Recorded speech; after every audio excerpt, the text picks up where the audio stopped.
watching and listening to Sipping Off the Cuff on Tequila Aficionado Media on all of our channels and networks. I'm Mike Morales here in the armpit of Southern California. That gentleman out there is... Eric Zandona in Vancouver, Washington. He's in the brains of Vancouver, Washington, ladies and gentlemen. Eric and I were very lucky to have a brand new... This brand is so new. It's just launching in Stockton, California, in Central California. It's called Pacheco 1988, which I'm assuming is the owner, Marco Pacheco's birthday, which already makes me feel old, and not too many things do. But love the packaging. This is really flawless packaging. Yeah. That logo may look familiar to you, but I'm not going to go there. It is enough to get, to help. Just it's going to walk off the shelf, folks. Yeah. It's really going to look at the cap on this. Check that out. That is beautiful. Now this is the extra añejo that they sent to us. There are apparently 3, 4, 5 expressions, I believe. I think there's a repo that we didn't get, and a cristalino. Maybe they're in the works. I'm not sure. I'm surprised he was able to get this out of Mexico in the middle of COVID, because there are established brands right now that are having a hard time with the supply chain. Yeah. You may know this, maybe you don't. By the time you folks see this, it'll be May, but this is the end of March. We are in a severe extra añejo and añejo shortage.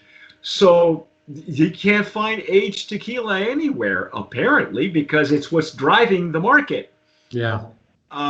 So, and maybe this is great timing for these folks, because you're going to see this baby, that they're going to jack that price up, because you know what, you can't find the rested. There, not that there isn't enough being rested, but it's during COVID, it's what actually drove the market, the premium and super premium categories, and there were a lot of people stuck at home.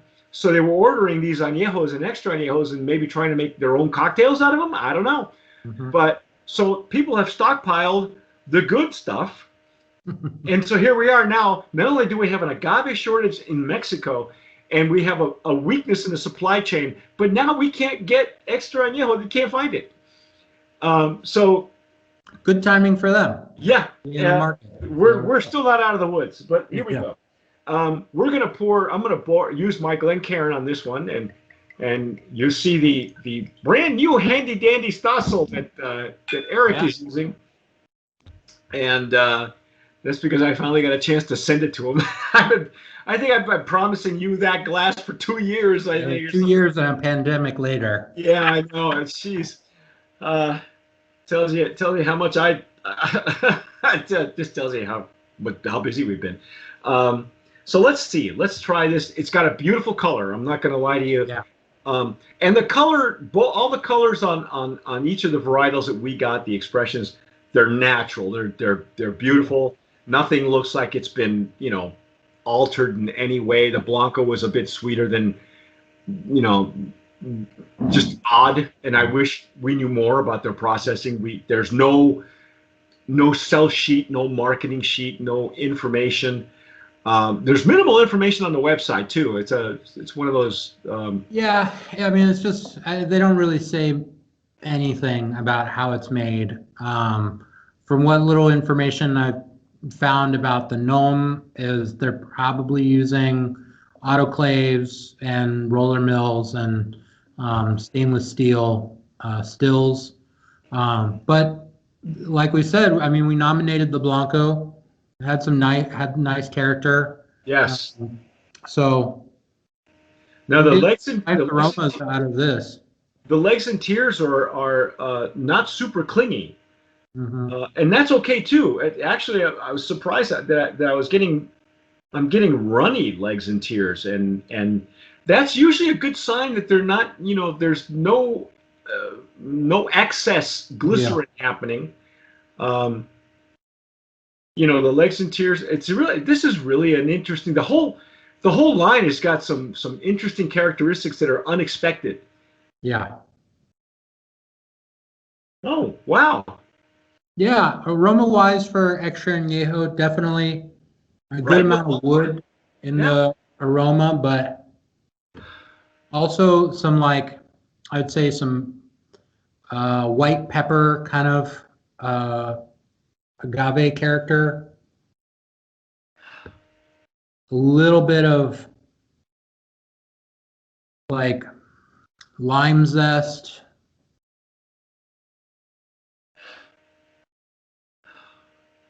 But a bit more of that, as we said in the aroma for the Anejo, there's definitely a strong like bourbon character Yeah. from which is likely coming from the barrels that they're getting.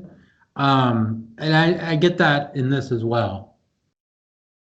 You know, what's interesting too is I'm getting a little bit more of that sweetness that we got on the Blanco, just a slight, Yeah. not even, I thought the Blanco was more of a coconut. This is more like a toasted, something toasted. Mm-hmm. Maybe almonds. I'm not sure. Yeah. It's a little sweeter than almonds. Toasted coconut? I don't know. Yeah, I could see like almonds, but then maybe like marzipan. Oh, there you go. Yeah. Okay. I'll buy that. Um, yeah. Not, I mean, I'm interested to taste it. I mean, Yeah. the interesting thing with this line so far has been like sort of what you expect from the aroma isn't necessarily Exactly. Yeah. flavor. So let's try it. Let's just dive in. Let's just go here.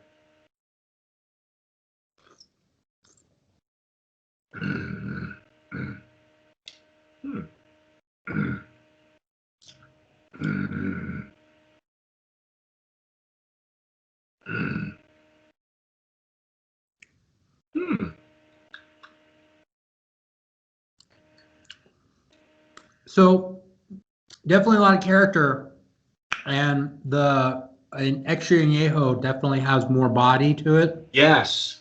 So the añejo fell a little flat for us, but this it got a very good character, I'd say, on the palate. Yeah. So Long finish too. yeah, a lot of Again, interesting flavors going on. well, you know, the website again. What Eric was saying is they're using a combination of bourbon and whiskey barrels, but I'm getting more sweetness at mid palate on this one, and almost like there's like a baking spices, hot cinnamon for me. The pepper turned into a hot cinnamon, probably from the barrel. But you know, again, legs and tears are not clingy; they're almost runny. But it's got way more character than the añejo. I mean, it's really solid. It's really full bodied. Mm-hmm. I love the character on it. Mid palate. I got retro nasal. I was happy with that. Yeah. But the sweetness was interesting because you know, it was a style of sweetness I'm used to getting out of French oak. Mm-hmm. But we're not. It doesn't say that they're using any. So you know, they might be blending. First of all, I don't think the bottle tells us how old it is. We just know that as an extra añejo, it's got to be 3 years and over. Right. Okay. Technically, they don't have to tell you on the label how many years. So it's very possible. The way I'm tasting this now, it's very possible that they've got a few barrels of French oak that they blended together, right? Right. And this is what they came up with. Yeah. And I like it. Yeah. To me, the sweetness is reminiscent of like banana chips. Oh, okay. Because you get that there's this definite sweet character to it. It's like, but it's also a little bit, for lack of a better term, woody, you know? Right. And it's not quite vanilla.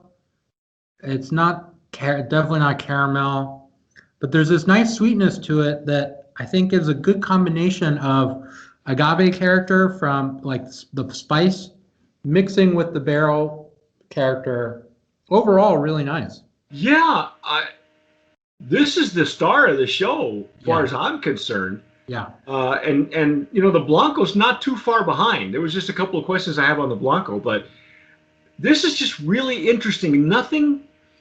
This does not behave like anything that I was expecting, you know, because the the way it looks and looking at the way the legs and tiers are runny, that you don't expect in an añejo or extra añejo.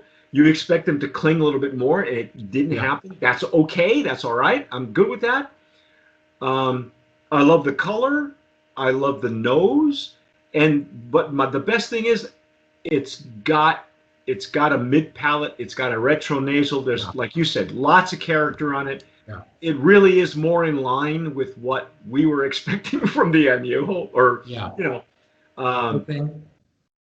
I mean, this would work really well too if you're having a cigar. Be a really lovely combination, I think. Yes. The sweet and spicy character, I think, would really complement. Even a flavored cigar, like some of the ones from Drew Estate will have an aromatic. Like I can see myself. One of my favorite ones from Drew Estate is the Blondie. I think is one of them, and those are infused. The Acid brand, I think. Right? Yeah, the Acid brand, the Acid line. Yeah. They have a Blondie, which they're only about yay big, and they're infused with spices and aromas and incense and stuff. And a Blondie would be really good with this, in my opinion. I mean, some of you guys who are better at it than I am, but and I don't normally try to pair something that's got an infusion. A lot of folks aren't aware of, years ago they tried a Tres Generaciones infused cigar. It was a dual partnership with Tres Generaciones with Salsa, and I don't know what happened with that line. You can't find it anymore. I guess it didn't really work out for them. But I like this, man. This is this holds up. Yeah. And I wish we had a price point. We know nothing about it.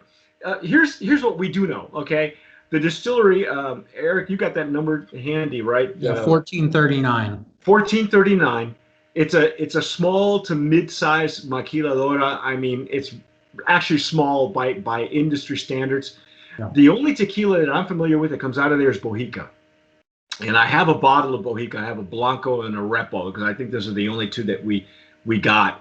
We haven't done the review on that. I only have one bottle of each, and as soon as this COVID thing is over with, Alex and I are going to do those, because I have a whole box of about 20 tequilas that have his name on it, because they only sent me one bottle of those of each brand. So, but anyway.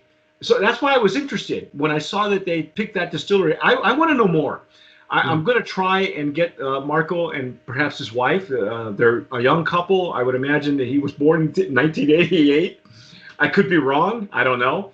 Maybe that's when as far as I know, just from the little I've seen on his Instagram, they have a construction company.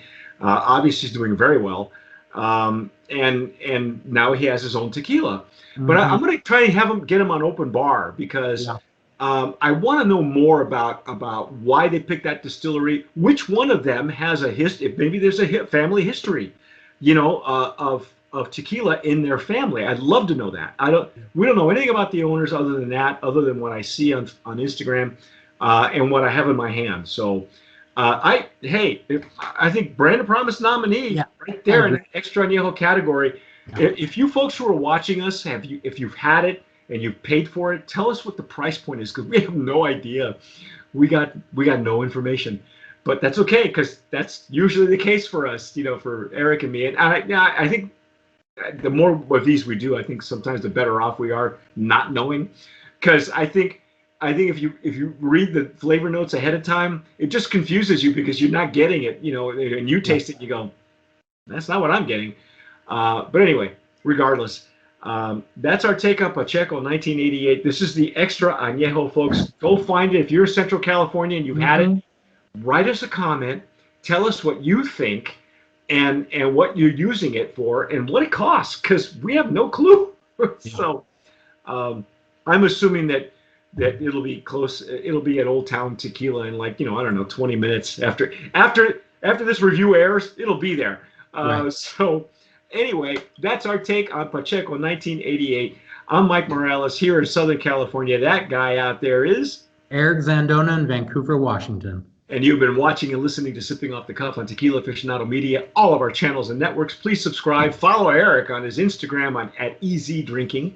He is quite the mucky muck, ladies and gentlemen. He's a member of the ADI. That's the American Distilling Institute. This guy drinks everything, and he's got the greatest book in the world called the Tequila Dictionary, right? Yep, that's right. You're nominated, aren't you? You have a nomination coming up? Yeah, so the book, the Tequila Dictionary, was named like one of the best tequila books of all time. Wow. So it's an open list, so there's like 20 entries or something like that. Holy cow. So that was great. You're right there with Bob Emmons. Yeah. For those of you who don't know who Bob Emmons is, he was the first one to actually have a tequila book. Yeah. And if you can find it, it goes in and out of print very often. I have a copy that my sister actually found. I'm not even sure how she found it, but it's like it was the original tequila book. So you are now taking over the mantle as Superman, and so congratulations to Eric. Thanks. But that's our take.